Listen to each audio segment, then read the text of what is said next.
D'aujourd'hui, donc nous sommes le Yudalet Iyar. Le Admour Hazaken prend justement un mashal maintenant pour nous expliquer, un exemple pour nous expliquer qu'est-ce que ça veut dire que le Or En Sof, il est Sovev Kol Anmin. Alors il prend l'exemple de notre terre. Alors il dit qu'il est écrit Melo Kol Haaretz Kevodo, qu'Akadosh Baruch Hu remplit de sa présence toute la terre.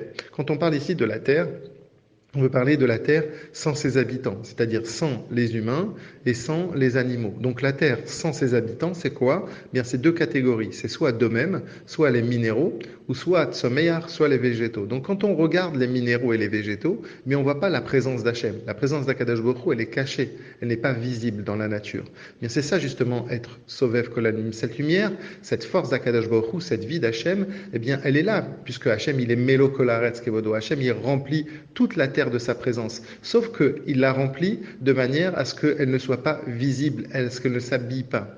Il termine l'Admour Hazaken avec un autre exemple. Il dit, c'est comme par exemple, si on veut bien comprendre l'idée de Sovev, d'entourer la chose, c'est comme par exemple quand on regarde quelque chose. Si une personne regarde extérieurement, donc il se fait une image de la chose dans son esprit, jusqu'à que ce qu'il a vu, par exemple dans une photo, ou bien ce qu'il est en train de regarder maintenant, eh bien on peut dire qu'il le cerne.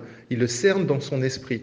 Cependant, même s'il le cerne dans son esprit, ça veut dire qu'il s'est entouré dans son esprit, c'est entouré que dans son esprit, c'est virtuel. Il n'est pas en train d'attraper la chose. C'est pas parce que je vois une chose et que je la comprends et que je la cerne totalement que je peux la saisir physiquement. Eh bien, c'est un peu la même idée. Ça veut dire qu'Akadosh Baruch Hu, il est là, comme nous, comme par rapport aux dates, il nous cerne, il nous entoure, mais physiquement, concrètement, nous, on n'arrive pas à le voir, on n'arrive pas à le ressentir, parce que cette lumière-là, elle ne s'habille pas vraiment en nous, elle s'habille pas dans le monde, et elle s'habille de façon à ce que le monde puisse vivre. Quand j'ai dit en nous, j'ai fait une différence, parce que tout à l'heure, hier, on avait expliqué qu'effectivement, la Neshama, elle, à la différence, la Neshama, elle est vraiment en nous, et elle s'habille vraiment en nous. Mais quand on veut parler du monde, ça veut dire de la terre sans ses habitants, eh bien on s'aperçoit que Akadosh Baruch Hu, il se sert justement pour faire vivre la terre et le Domem et le Tzoméar que du côté de Sovev Kol Anmin.